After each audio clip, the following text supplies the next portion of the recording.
ഇന്നത്തെ കുടുംബശ്രീ ശാഖയുടെ full എപ്പിസോഡിൻ്റെ review ആണ്. അപ്പോൾ ഇന്നത്തെ എപ്പിസോഡിനകത്ത് നമ്മുടെ കമലനും അതുപോലെ നമ്മുടെ വിഷ്ണുവും തമ്മിൽ നന്നായിട്ട് തെറ്റിപ്പിരിയാണ്. കാരണം മറ്റൊന്നുമല്ല, കമലനാണെങ്കിൽ നമ്മുടെ വിഷ്ണുവിനോട് ആശാൻ ഇനിയെങ്കിലും ഏട്ടത്തിയമ്മയെ മറക്കണം. ഈ ഏട്ടത്തിയമ്മയെന്ന് ആലോചിച്ചിട്ട് ആശാൻ നിൽക്കുന്നതുകൊണ്ടാണ് ആശാൻ അവിടെ വെച്ച് ഏട്ടത്തിയമ്മയെ കണ്ട് ഇവിടെ വെച്ച് ഏട്ടത്തിയമ്മയെ കണ്ടെന്നൊക്കെ ആശാൻ തോന്നുന്നത്. ആശാനെ സത്യം പറ, അങ്ങനെ നമുക്ക് അവിടെ വെച്ച് ഇവിടെ വെച്ച് കണ്ടെന്നൊക്കെ തോന്നുന്ന സത്യത്തിൽ ഒരു മാനസിക പ്രശ്നമല്ലേ ആശാനെ? ഇങ്ങനെ തന്നെ അപ്പം ആശാൻ്റെ ജീവിതത്തിൽ ഒരു പെണ്ണ് വരേണ്ട അത്യാവശ്യമാണ് ആശാനെ. ഏട്ടത്തിയമ്മയെ ആശാൻ മറക്കണം എന്ന് പറയുമ്പോൾ ഇടാ എന്ന് പറഞ്ഞിട്ട് എന്താണ് വിഷ്ണു അങ്ങ് എന്താണ് കമല എന്ന് പറഞ്ഞിട്ട് അങ്ങ് ഫോൺ അങ്ങ് തറയെ വലിച്ചെറിഞ്ഞ് പൊട്ടിക്കുവാണ്. അപ്പം ഇതൊക്കെയാണ് ഇന്നത്തെ എപ്പിസോഡിൻ്റെ വലിയൊരു ഹൈലൈറ്റ്. അതുപോലെ വിഷ്ണു പറയുന്നുണ്ട്, ആണ് എനിക്ക് ഭ്രാന്ത, എനിക്ക് മുഴുത്ത ഭ്രാന്ത, എല്ലാത്തിനും കാരണം താനാടോ ശാലിനി എന്ന് പറഞ്ഞിട്ട് വിഷ്ണു ഇരിക്കുന്നത് സങ്കടപ്പെടുന്നതൊക്കെ ആയ ഭയങ്കരമായി നമ്മുടെ മനസ്സിനെ ഒലയ്ക്കുന്ന രീതിയിലാണ് ഇന്നത്തെ എപ്പിസോഡ് പോയിരിക്കുന്നത്. അപ്പം നമുക്ക് ഇന്നത്തെ ഡീറ്റെയിൽ റിവ്യൂ നോക്കാം. അപ്പം ഇന്നത്തെ എപ്പിസോഡ് തുടങ്ങുമ്പോൾ തന്നെ എന്താണ്, നമ്മുടെ സത്യഭാമ വിഷ്ണുവിൻ്റെ റൂമിലേക്ക് കയറി വന്നിട്ട് വിഷ്ണുവിനെ തോന്നൊന്നും നോക്കുന്നില്ല, ഒരു രൂക്ഷയുടെ ഭാഗത്തിലേക്ക് നോക്കിയിട്ട്, വിഷ്ണു നിനക്ക് റെഡിയാവാറായില്ല, റെഡിയാക്കി വേഗം റെഡിയായി താഴെ ഇറങ്ങി വാ, ഇപ്പം മധുശ്രീയുടെ വീട്ടുകാരെല്ലാവരും എന്താണ് പെണ്ണ് കാണാൻ വേണ്ടി വരും എന്ന് പറയുമ്പോഴത്തേക്കും അമ്മേ എന്നൊന്നും പറയാൻ പറ്റാത്ത രീതിക്കകത്ത് വിഷ്ണുവും തിരിച്ച് ദേഷ്യം നോക്കുന്നു. പക്ഷേ വിഷ്ണുവിന് ഒരു എന്താണ് അമ്മയുടെ തിരിച്ച് ഉത്തരം പോലും പറയാൻ പറ്റാത്ത അവിടെ വിഷ്ണു ഒരു എന്താണ് ചിന്തിച്ചുകൊണ്ടിരിക്കുവാണ്. പിന്നെ കാണിക്കുന്നത് ശാലിനിയും അനുപല്ലവിയും ഡ്രൈവറൊക്കെ ആയിട്ട് കാറിലേക്ക് പോവാണ്. അപ്പം ശാലിനി പറയുന്നത് നേരെ എന്താണ് സത്യാമ്മയുടെ വീട്ടിലേക്ക് തന്നെയാണ് എന്നുള്ള കാര്യത്തിലേക്കാണ് അങ്ങോട്ടേക്ക് അവർ നീങ്ങുന്നത്. അപ്പോഴത്തേക്ക് എന്താണ് അനുപല്ലവി നോക്കുമ്പോഴത്തേക്കും ശാലിനി ഭയങ്കര ആലോചന എന്ന് പറഞ്ഞാൽ ഭയങ്കര ആലോചന. മാഡം എന്തോ മാഡം ഈ ആലോചിക്കുന്നത്? ഞാൻ എൻ്റെ ജീവിതത്തിനെക്കുറിച്ചാണ് ആലോചിക്കുന്നത് എന്ന് പറയുമ്പോഴത്തേക്കും എന്നിട്ട് മാഡത്തിന് ഉത്തരം കിട്ടിയോ? ആലോചിക്കുന്ന കുറേ കാര്യങ്ങളാന്ന് പറയുമ്പോഴത്തേക്കും ആലോചിച്ചതിൻ്റെ എല്ലാ ഉത്തരം എൻ്റെ ജീവിതത്തിൻ്റെ നങ്കൂരം തന്നെയാണെന്ന് ശാലിനി പറയുമ്പോഴത്തേക്കും എന്താണ് അനുപല്ലവി എന്താണ് ശാലിനിയുടെ കയ്യിലൊന്ന് കയറി പിടിക്കുന്നുണ്ട്. എടോ എന്നിട്ട് പെട്ടെന്ന് മാറ്റുമ്പോഴത്തേക്കും എടോ സാരമില്ലോടെ, നമ്മളൊക്കെ സ്ത്രീകളല്ലേ, നമ്മളൊക്കെ പരസ്പരം ഓരോരുത്തർക്ക് സപ്പോർട്ട് നിൽക്കേണ്ടവരല്ലേ, അല്ലാതെ എന്താണ് നമ്മൾ വാശിയും വൈരാഗ്യം പിടിച്ചിട്ടൊന്നും കാര്യമില്ലല്ലോ. എന്നിട്ട് ആ കൈ വീണ്ടും എടുത്ത് ശാലിനി കൈ വയ്ക്കുവാണ്. അപ്പോഴത്തേക്കും അനുപല്ലവിക്ക് സന്തോഷം വന്നു. കാരണം എന്ന് വെച്ച് കഴിഞ്ഞാൽ ഇത്ര ഒരു സ്ഥാനത്ത് എന്തിനും തന്നോട് ഇത്ര എന്താണ് പരിഗണനയ്ക്ക് അത് സംസാരിക്കുന്നല്ലോ എന്നുള്ള രീതിക്കകത്ത്. പിന്നെ എന്താണ് ശാലിനി അടുത്ത് വീണ്ടും ചോദിക്കുവാണ്, മാഡം എന്തോ തീരുമാനിച്ചെന്ന് ചോദിക്കുമ്പോഴത്തേക്കും തനിക്കറിയോ അനുപല്ലവി, 6 വർഷത്തിൻ്റെ ഒളിച്ചോട്ടത്തിന് ശേഷം എന്നെ വീണ്ടും ഇതേ നാട്ടിലേക്ക് തന്നെ എന്നെ തിരിച്ച് പിടിക്കുന്ന ആ കാന്തിക വലയം, ആ കാന്തിക വലയം തന്നെയാണ് അനുപല്ലവി എല്ലാത്തിൻ്റെ കാരണം. ആ കാന്തിക വലയം ആരാന്ന് നമുക്കറിയാം, നമ്മുടെ വിഷ്ണു തന്നെയാണ് ആ കാന്തിക വലയം. എന്നെ തിരിച്ച് വീണ്ടും ഇങ്ങോട്ടേക്ക് ചേർത്ത് പിടിക്കുന്ന ആ ഒരു കാന്തിക വലയം തന്നെയാണ് ഞാൻ. അത് തന്നെ എന്താണ് മുന്നോട്ടേക്ക് നേടാൻ തന്നെ തീരുമാനിച്ചു എന്ന് പറയുമ്പോഴത്തേക്ക് അപ്പം മാഡം എന്തായാലും അവസാനം പോസിറ്റീവായിട്ട് ഒരു തീരുമാനം എടുത്തല്ലേ, എനിക്ക് സന്തോഷമായി എന്ന് പറയുമ്പോഴത്തേക്കും എന്ന് പറയുമ്പോഴത്തേക്കും അപ്പം മാഡം നേരെ എന്താണ് സത്യാമ്മയുടെ വീട്ടിലേക്കല്ലേ പോകുന്നത്?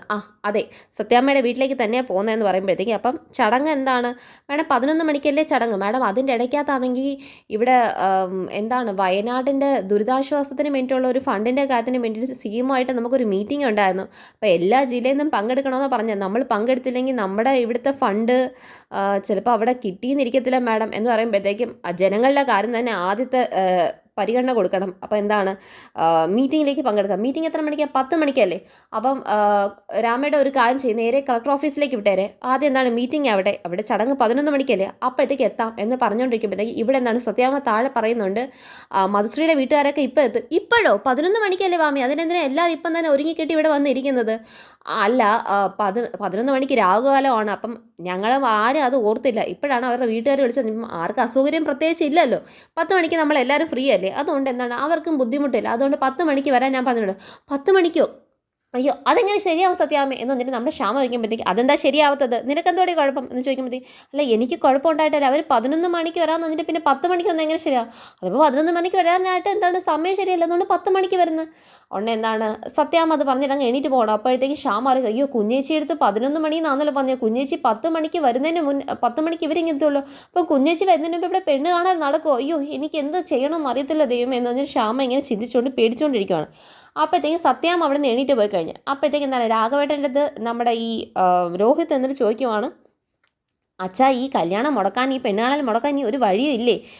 എന്തോ വിഷ്ണു ബ്രോന് ഇഷ്ടമല്ലാത്ത ഈ കാര്യമൊക്കെ നടത്തുന്നത് എങ്ങനെയെങ്കിലും നമുക്ക് തടയാൻ പറ്റത്തില്ലെന്ന് ചോദിക്കുമ്പോഴത്തേക്കും എടാ ബാമ കഴിഞ്ഞ വെട്ടം ഒരു പാഠം പഠിച്ചതോടെ തന്നെ ഈ വെട്ടം എന്താണ് അങ്ങനത്തെ ഒരു അപാകതകൾ ഉണ്ടാവാൻ പാടില്ലാന്ന് ടോട്ടലി കണക്ക് കൂട്ടി തന്നെ ഇരിക്കുവാണ്. അതുകൊണ്ട് നമ്മളെ കൊണ്ടൊന്നും ചെയ്യാൻ പറ്റുമെന്ന് തോന്നില്ലടാ. അവർ രണ്ടുപേരും കണ്ടില്ലേ, നേരിട്ട് സംസാരിച്ച് തെറ്റുന്നതിന് മുന്നേ തന്നെ ഫോണിൽ കൂടെ സംസാരിച്ച് എല്ലാം റെഡിയാക്കി വെച്ചിട്ട് അങ്ങ് ഇരിക്കുവാണ്.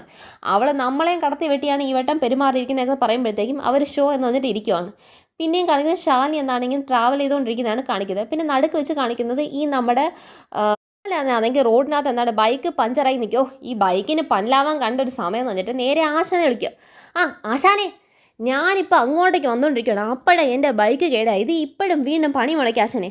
ആശാ ഒന്ന് പുറത്തിറങ്ങും, നമുക്കൊന്ന് കറങ്ങിയിട്ട് വരാൻ എന്ന് പറയുമ്പോഴത്തേ, കറങ്ങാനോ ഞാനോ, ഞാൻ ഇവിടെ പെട്ടിരിക്കുവോ കമല എന്ന് പറയുമ്പോഴത്തേ, അതെന്താ ആശാനെ, എന്തോ പെട്ടിരിക്കുന്നതിൻ്റെ കാര്യം? ഞാൻ നിൻ്റെ അടുത്ത് പറഞ്ഞില്ലേ അമ്മ ഒരു കല്യാണത്തിന് വേണ്ടി നിർബന്ധിക്കുന്നത്, ഒരു കല്യാണ ആലോചന നടക്കുന്നുള്ള കാര്യം പറഞ്ഞില്ലേ? ആ കല്യാണ ആലോചനയുടെ കാര്യത്തിനകത്ത് എന്താണ് കുറേ നാളുകൊണ്ട് അമ്മ അതിനു വേണ്ടി നിർബന്ധിക്കുമല്ലേ. ഇന്ന് അവിടുന്ന് എന്താണ് പെണ്ണ് കാണാനായിട്ടൊരു വരക്കുവാ. ഉടനെ പറയുമ്പോഴത്തേക്കും കമലം പറയും, അത് അതിൻ്റെ വഴിക്ക് നടക്കട്ടെ ആശാന്. നീ എന്തുവാടാ കമല പറയും നടക്കട്ടെന്നോ? അപ്പം എൻ്റെ ശാലിനിയോ? അന്നേരം കമൽ എന്താണ് ഒന്ന് ആലോചിച്ച് പറയണേ, ആശാനെ ദേ ഞാൻ ഒരു കാര്യം പറഞ്ഞേക്കാം, ആശാൻ ഒന്നും വിചാരിക്കില്ല, ഞാൻ ഒരു കാര്യം പറയുന്നുണ്ട്. ദേ ഈ കാത്തിരിപ്പിനൊന്നും ഒരു അർത്ഥമില്ല ആശാനെ. ഒന്നും പറ, കമലോ നീ എന്തുകൂടെ പറയുന്നതെന്ന് പറഞ്ഞിട്ട് എന്താണ് വിഷ്ണുവിന് ദേഷ്യവും സങ്കടം എല്ലാം കൂടെ മുഖത്ത് വന്നിരിക്കുകയാണ്. അപ്പോഴത്തേക്കും കമല പറയും, കമല നീ എല്ലാം അറിഞ്ഞിട്ട് നീ എന്താ കമല ഇങ്ങനെ പറയുന്നത് പറയുമ്പോഴത്തേക്കും കമലം പറയുവാണ്, ആശാനെ എന്നോടൊന്നും തോന്നല്, ഇനി ഞാൻ ഈ ഒരു കാര്യങ്ങളൊന്നും പറഞ്ഞില്ലെങ്കിൽ ആശാൻ്റെ ആത്മാർത്ഥ സുഹൃത്താൻ ഞാൻ പറഞ്ഞു നടക്കുന്നതിന് ഒരു കാര്യം അർത്ഥം ഇല്ലാതായി പോകും ആശാനെ. ഞാൻ ഇത് പറഞ്ഞേ പറ്റത്തുള്ളൂ ആശാനെ. പറയുന്നതിനകത്ത് എനിക്ക് സങ്കടമൊക്കെ ഉണ്ട് ആശാനെ, പക്ഷെ എന്താണ് ഇതിനി പറയാതിരുന്നൊരു കാര്യമില്ല ആശാനെ.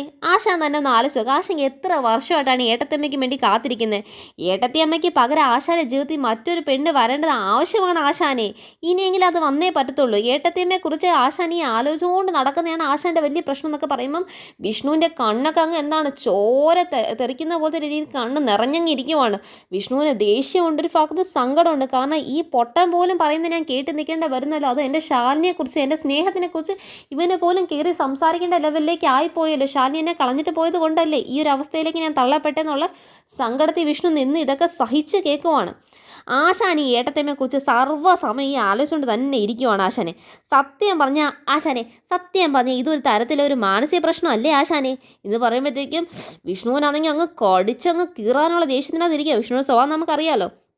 ആശാനെ ഇങ്ങനെ പോയാൽ കുറച്ച് വർഷം കൊണ്ട് ഇതുപോലെ ആശാൻ ഏട്ടത്തിയമ്മ ഈ ആലോചിച്ചുകൊണ്ട് നടന്നു കഴിഞ്ഞാൽ ആശാന് ശരിക്കും ഭ്രാന്താവും എന്ന് പറയുമ്പോഴത്തേക്കും അത് പിന്നെ ആശാൻ എന്താണ് ജീവിതത്തിനകത്ത് ഇതൊന്നും ശരിയാകില്ല ആശാനെ. ആശാൻ ഒരു കാര്യം ചെയ്യും, ആശാൻ്റെ ജീവിതത്തിലേക്ക് എന്താണ് ഒരു പെണ്ണ് എന്തായാലും ഇങ്ങനെയുള്ള ഘട്ടത്തിലേക്ക് ആവശ്യം. അതുകൊണ്ട് ആശാൻ ഈ ഏട്ടത്തിയമ്മയെ ആലോചിച്ചുകൊണ്ടിരിക്കുന്നുണ്ട്. ഏട്ടത്തിയമ്മ അവിടെ കണ്ട്, ഏട്ടത്തിയമ്മ ഇവിടെ കണ്ട്, ഏട്ടത്തിയമ്മയെ കണ്ടതായിട്ടല്ലാതെ ആശാന് വേറെ ഒന്നും തോന്നുന്നില്ലല്ലോ ആശാനെ.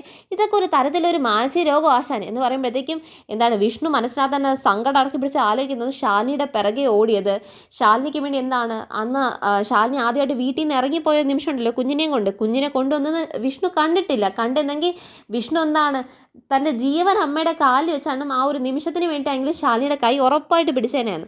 അപ്പം വിഷ്ണു അന്നേരം മുട്ടുകുത്തി റോഡി ആ ഓട്ടോ പോകുമ്പോൾ നിന്നത്. പിന്നെ ഇപ്പം കളക്ടറായിട്ട് ശാലിനി കാറിലേക്ക് കയറി പോയിക്കൊണ്ടിരിക്കുമ്പോൾ ശാലിനിയുടെ പിറകെ ഓടി ശാലിനി എന്ന് വിളിച്ചെന്താണ് അവിടെ വന്ന് മുട്ടുകുത്തി ഇരുന്ന കാര്യവും അമ്പലത്തിൽ വെച്ചിട്ട് ശാലിനി എന്ന് ചിന്തിച്ചതും കമലോനോട് പറഞ്ഞതില്ലേ, എടാ ഇനി നിൻ്റെ ഏട്ടത്തിയമ്മ അന്വേഷിച്ച് എവിടെയും പോകണ്ട, അയാൾ ഇവിടെ തന്നെ ഡിസ്ട്രിക്ട് കളക്ടറായിട്ട് വന്നിട്ടുണ്ടെന്ന് പറഞ്ഞ കാര്യങ്ങളും ഇതെല്ലാം ആലോചിച്ച് ശാലിനിയുടെ പിറകെ നടന്ന ഓരോ നിമിഷം ശാലിനിയാന്ന് തെറ്റിദ്ധരിച്ചു, ശാലിനിയാന്ന് അപ്പം എൻ്റെ തോന്നലാണോ ഇതൊക്കെ എന്ന് പോലും വിഷ്ണുവിനങ്ങ് തോന്നിപ്പോവാണ്.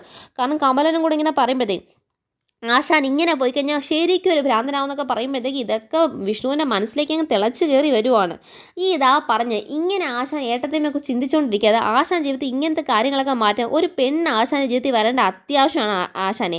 ഏട്ടത്തിയമ്മ ആശാൻ അങ്ങ് മറന്നു കളയണം എന്ന് പറയുമ്പോഴത്തേക്ക് വിഷ്ണു ആണെങ്കിൽ എടോ കമല നീ എന്തുകൊണ്ടാ ഈ പറഞ്ഞേ എന്ന് പറഞ്ഞിട്ട് അങ്ങ് ഫോൺ അങ്ങ് വലിച്ചങ്ങ് എറിഞ്ഞ് പൊട്ടിക്കുക.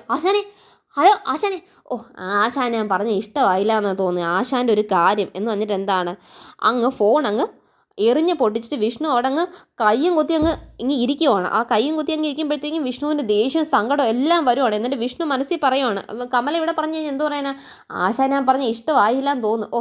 ആശാൻ്റെ ഒരു കാര്യം ഇനി പറഞ്ഞില്ലെങ്കിൽ ഞാൻ എപ്പം പറയാനാ, ഇതൊന്നും പറയാതിരിക്കാൻ പറ്റുമോ, പറഞ്ഞില്ലെങ്കിൽ ഞാൻ ആശാൻ്റെ അടുത്ത് കാണിക്കുന്നത് ദ്രോഹമാവത്തില്ല എന്നൊക്കെ കമല ഇവിടെ ആലോചിക്കുമ്പോൾ വിഷ്ണു അവിടെ ചിന്തിക്കുവാണ്. അതെ, വിഷ്ണുവിന് വിഷ്ണുവിന് മുഴുത്ത ഭ്രാന്ത്. ഇയാളാ ശാലിനി ഇതിനൊക്കെ കാരണം, ഇയാൾ തന്നെയാണോ ഇതിനൊക്കെ കാരണം.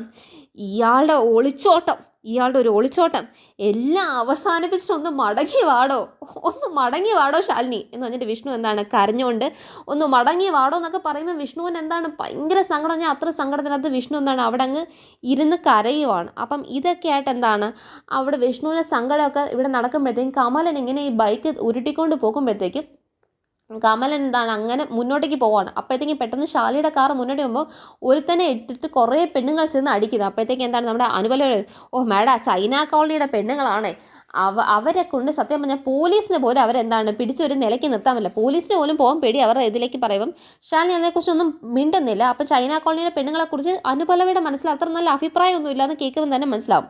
അങ്ങനത്തേക്ക് മുന്നോട്ട് പോകുമ്പോഴത്തേക്കും ശാലിനി എന്താണ് രാമേട്ട ഒന്ന് വണ്ടി നിർത്തി നോക്കുമ്പോഴത്തേക്കും അവിടെ വണ്ടി നിർത്തണം. അപ്പോഴത്തേക്കും ഒരുത്തന്നെ എടുത്തിട്ട് എന്താണ് സരോജ മെമ്പറും ബാക്കി എല്ലാവരും കൂടെ ചെന്ന് അടിച്ച് ചാമ്പാക്കുവാണ്. അപ്പോഴത്തേക്കും ഡോ എന്ന് പറഞ്ഞിട്ട് അങ്ങ് അടിച്ചിതാക്കുമ്പോഴത്തേക്കും അയ്യോ തള്ളകളെ എവിടെ എന്ന് പറഞ്ഞൊക്കെ പറഞ്ഞാൽ അവൻ അവിടെ കിടന്ന് വിളിച്ചു പോകുന്നുണ്ട്. ഉടനെ ശാലി ഇറങ്ങിയിട്ട് സരോജ മെമ്പറേ നിങ്ങൾ എന്തോ ഈ കാണിക്കുന്നത് എന്ന് പറയുമ്പോഴത്തേക്കും അവനെ വിട്ടേ എന്ന് പറയുമ്പോഴത്തേക്കും അവനങ്ങ് വിടുമ്പോഴത്തേക്കും ഈ പെണ്ണുങ്ങളെ വിടുമ്പോഴത്തേക്കും അവനങ്ങ് ഓടി അങ്ങ് രക്ഷപ്പെടുക. ഉടനെ എന്താണ് ശാലിനി ചോദിക്കുക സരോജ മെമ്പറേ നിങ്ങൾ, അപ്പോഴത്തേക്കും സരോജ മെമ്പറത്ത് അങ്ങ് ദേഷ്യം വരുവാണ്. അവനങ്ങ് വിട്ടേന്ന് വന്നിട്ട് അവനെ വിടേണ്ടി വരുമ്പോൾ അവൻ ഓടി കഴിയുമ്പോൾ അവൻ രക്ഷപ്പെട്ടല്ലോ എന്ന് എല്ലാവരും പറയുമ്പോൾ സരോജ മെമ്പറിൻ്റെ ദേഷ്യം വന്നിട്ട് ശാലിനി ഒന്ന് നോക്കിയിട്ട് സരോജ മെമ്പർ തിരിച്ചങ്ങ് നടക്കാൻ പോവുകയാണ്. കാരണം അധികാരികൾ എപ്പോഴും ഇങ്ങനത്തെ അവന്മാർക്ക് തന്നെ കൂട്ടാ എന്നൊരു മട്ടിന് സരോജ മെമ്പർ എന്താണ് നടക്കുമ്പോഴത്തേക്കും സരോജ മെമ്പറേ ഒന്ന് നിന്നേ, നിങ്ങൾ എന്തോ ഈ കാണിക്കുന്നത്, അങ്ങനെ അങ്ങ് പോയാലോ, നിയമം സ്വന്തം കയ്യിൽ എടുത്തിട്ട് അങ്ങ് ഒന്നും അറിയാത്ത മട്ടി അത് അങ്ങ് പോയി കഴിഞ്ഞാൽ ശരിയാകത്തില്ലല്ലോ, നിങ്ങളെ പോലീസിനെ കൊണ്ട് തന്നെ വിളിപ്പിക്കണം എന്ന് പറഞ്ഞിട്ട് എന്താണ് അനുപല്ലവി കോൾ ദ പോലീസ് എന്ന് പറയുമ്പോഴത്തേക്കും അനുപല്ലവി പോലീസിന് വേണ്ടി ഫോൺ നമ്പർ ഡയൽ ചെയ്യുക. മാഡം വിളിക്കണം മാഡം, പോലീസിനെയോ പട്ടാളത്തിനെയോ ഒക്കെ വിളിക്കണം, ആര് വന്നാലും ഇവിടെ ഒരു കുഴപ്പമില്ല. കാരണം നിങ്ങൾക്കൊക്കെ എന്താണ് നിങ്ങളുടെ അധികാരികൾക്കൊക്കെ എല്ലാവരും ഒരു സ്വഭാവം ഒരു ഗുണം തന്നെയാണല്ലോ, അവൻ കാണിച്ചൊന്നും തെറ്റില്ല, അവൻ എന്ത് ചെയ്യുന്നു വെച്ചിട്ടാണ് നിങ്ങൾ എടുത്തിട്ട് അടിക്കുന്നത്. മാഡം ഇവിടുത്തെ ചൈന കോളനിയുടെ ആണുങ്ങൾക്കേ കള്ളും കഞ്ചാവും കൊടുത്ത് അവന്മാരെ മയകി കടത്തിയിട്ടേ പെണ്ണുങ്ങളുടെ വീട്ടിൽ കയറി വന്നിട്ട് പെണ്ണുങ്ങളുടെ മാനത്തിന് വില പറഞ്ഞാൽ പിന്നെ അവൻ എന്ത് ചെയ്യണം മാഡം എന്ന് ചോദിക്കുമ്പോഴത്തേക്ക് പിന്നെ അങ്ങനെയൊക്കെ വന്നാലും കുഴപ്പമില്ല. കാരണം ചൈന കോളനിയുടെ പെണ്ണുങ്ങൾക്ക് കയ്യിൽ തണ്ടും തടിയുണ്ട്, അവരുടെ കയ്യിൽ നിന്ന് ഓരോന്ന് കിട്ടിക്കഴിഞ്ഞാൽ അവന്മാരെ മുട്ടുമടക്കി നേരെ കൊടുത്തിട്ട് പോകാൻ ചൈന കോളനിയുടെ പെണ്ണുങ്ങൾക്കറിയാം. പക്ഷേ അതൊന്നും അല്ലല്ലോ പ്രശ്നം. മാഡത്തിന് അറിയോ ഞങ്ങളുടെ ഇവിടുത്തെ ഒരു നിത്യമൊക്കെ എന്താണ് വിറച്ച് തുള്ളി എന്താണ് ചൂടെടുത്ത് എന്താണ് പനിക്കകത്ത് കടന്നപ്പോഴത്തേക്കും അതിന് വേണ്ടിയിട്ട് ഒന്ന് നോക്കാൻ വേണ്ടി ഒരാളിവിടെ കൊണ്ടുവരാൻ പോലും സമ്മതിക്കാത്ത രീതി ചൈന കോളനിയിലേക്കുള്ള വരാനുള്ള ഏക വഴി എന്താണ് ഓട്ടോ പോലും വരാൻ പറ്റാത്ത രീതിക്ക് മതിൽ വലിച്ചു പൊക്കി കെട്ടി അവന്മാരെന്താണ് അവിടെ ഗുണ്ടായുസം കാണിച്ചുകൊണ്ട് നിൽക്കുമായിരുന്നു. രാത്രി പെയ്യുന്ന മഴയ്ക്കകത്ത് ഞങ്ങൾക്ക് ആർക്കും പുറത്തിറങ്ങാനും പറ്റത്തില്ല, ഉള്ള വഴിയും ഇല്ല, ഇങ്ങോട്ടേക്ക് കൊച്ചിനെ നോക്കാൻ വിളിച്ചു വരുത്തിയ വ്യക്തികൾക്ക് എത്താൻ പറ്റാത്ത രീതി അവന്മാർ ഗുണ്ടായുസം കാണിച്ച ആ രാത്രി മൊത്തം ആ പിഞ്ച് കുഞ്ഞിനെ കൊണ്ട് ഈ ചൈന കോളനിയുടെ ഞങ്ങളെല്ലാവരും കാത്തിരുന്നു. പക്ഷേ രാവിലെ ഞങ്ങൾ ഉണർന്നപ്പോൾ ഞങ്ങൾ എപ്പോഴും ഉറങ്ങിപ്പോയപ്പോഴത്തേക്കും രാവിലെ ഞങ്ങൾ എല്ലാവരും കേട്ടത് ആ കുഞ്ഞിൻ്റെ അമ്മയുടെ നിലവിൽ കേട്ടാണ് ഞങ്ങൾ എണിക്കേണ്ട വന്നത്. മാഡത്തിന് അതറിയാവോ, അത്ര സങ്കടകരമായി ഞങ്ങളുടെ കൊച്ചിനെ കൊന്നവനാ മാഡം ആ ഓടിപ്പോയത് എന്ന് പറയുമ്പോഴത്തേക്കും ശാലിനി ഞങ്ങൾ നെട്ടി പകച്ചു നിൽക്കുവാണ്. പക്ഷെ അനുപല്ല ഇപ്പോഴും ഫോണിനകത്ത് എന്താണ് സംസാരിക്കാൻ വേണ്ടി ശ്രമിച്ചുകൊണ്ടിരിക്കുകയാണ്. അപ്പോഴത്തേക്ക് എന്താണ് ഇതൊക്കെ പറഞ്ഞിട്ട് കേൾക്കുമ്പോഴത്തേക്കും ആരാണ് ഈ പ്രശ്നം എന്ന് ചോദിക്കുമ്പോഴത്തേക്കും എന്താണ് മാഡം അവർ പോൾസനും ഗ്രൂപ്പുമാണ് എന്ന് പറയുമ്പോഴത്തേക്കും പോൾസനോ എന്ന് പറഞ്ഞിട്ട് ശാലിനി ചിന്തിക്കുമ്പോഴത്തേക്കും ശാലിയുടെ മനസ്സിനകത്ത് വരുന്ന നേരെ രാജീവ് സാറിൻ്റെ തലക്കിട്ട് ഒരു അടി കൊടുത്ത് രാജീവ് സാറിനെ വെട്ടാൻ പോയതും കാര്യങ്ങളൊക്കെ ഉണ്ടല്ലോ. പിന്നെ ശ്യാമയെ കഞ്ചാവ് കൊടുത്താക്കും ശാലിനിയുടെ തലമണ്ടയ്ക്ക് ബാഗ് എടുത്ത് ഒറ്റ അടി വെച്ച് കൊടുത്തതും ആ ഒരു ഡ്രഗ് മാഫിയയുടെ ആ ഒരു രൂപങ്ങളെല്ലാം അന്ന് പണ്ട് നടന്ന, കാരണം പോൾസൺ ഗ്രൂപ്പുമായിട്ട് ശാലിനി ഏറ്റുമുട്ടിയിട്ടുണ്ട്, അതെല്ലാം മനസ്സിൽ വരുവാണ്. കാരണം അവന്മാരുടെ കയ്യിൽ നിന്ന് എസ്കേപ്പായി വരാൻ തന്നെ ശാലിനി ശരിക്കും പറ്റുന്നുണ്ട്. പോൾസൺ ഗ്രൂപ്പ് എന്ന് പറയുമ്പോഴത്തേക്കും ആ ഗ്രൂപ്പുമായിട്ട് എന്ത് തരത്തിലെ ബന്ധം നമ്മുടെ എന്താണ് സുസ്മിതയ്ക്കും കൂട്ടർക്കൊക്കെ ഉണ്ടെന്നുള്ള കാര്യം ശാലിനിക്ക് അറിയാവുന്നതാണ്. പിന്നെ അതുപോലെ തന്നെ അച്ഛൻ്റെ എന്താണ് എക്സ് ഭാര്യയ്ക്കും അതുപോലത്തെ രീതിയിലെ ബന്ധങ്ങളുണ്ടെന്നൊക്കെ ഉള്ള കാര്യങ്ങൾ ശാലിനി ഇങ്ങനെ ആലോചിച്ച് നിൽക്കുമ്പോഴത്തേക്കും പോൾസൺ ഗ്രൂപ്പായിട്ട് ചൈന കോളനിയുടെ ആൾക്കാർക്കായിട്ട് എന്താണ് പ്രശ്നം മാഡം? പോൾസൺ ഗ്രൂപ്പിനല്ല യഥാർത്ഥത്തിൽ പ്രശ്നം, പോൾസൺ ഗ്രൂപ്പ് വാടക ഗുണ്ടകളാണ്. പോൾസൺ ഗ്രൂപ്പിനെ ഏൽപ്പിച്ചിരിക്കുവാണ് ഇവിടുത്തെ ഒരു വലിയൊരു കോർപ്പറേറ്റുകാർ. ആ കോർപ്പറേറ്റുകാർക്ക് ഈ ചൈന കോളനി മൊത്തം എന്താണ് തൂത്തുപെറുക്കി വിറ്റിട്ട് ഇവിടെ ഇതിൻ്റെ മണ്ടയിൽ എന്താണ് ഫ്ലാറ്റുകളും കാര്യങ്ങളൊക്കെ കെട്ടി അവന്മാർക്ക് എന്താണ് കോർപ്പറേറ്റ് ബിസിനസ് നടത്തണം. അതിനുവേണ്ടി ഞങ്ങളുടെ ഭൂമി വിട്ടു തരത്തില്ലെങ്കിൽ ഞങ്ങളെ കൊന്നിട്ട് ഞങ്ങളുടെ മണ്ടേ കെട്ടുമെന്നാണല്ലോ അവന്മാർ ഇരിക്കുന്നത് എന്ന് പറയുമ്പോഴത്തേക്കും അതിന് വേണ്ടിയിട്ട് അവർക്കായിട്ട് വന്നിരിക്കുന്ന വാലാട്ടി പട്ടികളാണ് മാഡം പോൾസൺ ഗ്രൂപ്പ് എന്ന് പറയുമ്പോഴത്തേക്കും ശാലിനി ചിന്തിക്കുന്നുണ്ട്. അപ്പോഴത്തേക്ക് എന്താണ് അനുപല്ലവി കോൾ കൊടുക്കുക, madam commissioner on the line എന്ന് പറയുമ്പോൾ കമ്മീഷണർ കളക്ടർ സ്പീക്കിംഗ് എന്ന് പറഞ്ഞിട്ട് ശാലിനി പറയുവാണ്. ഉടനെ എന്താണ് ഇമ്മീഡിയറ്റ് ആയിട്ട് ഒരു അറസ്റ്റ് ആവശ്യമാണെന്ന് പറയുമ്പോഴത്തേക്കും എന്താണ് സരോജ് വിചാരിക്കുക നമ്മൾ അറസ്റ്റ് ചെയ്തിട്ട് പോട്ടെ എന്ന് വിചാരിക്കുന്നത്.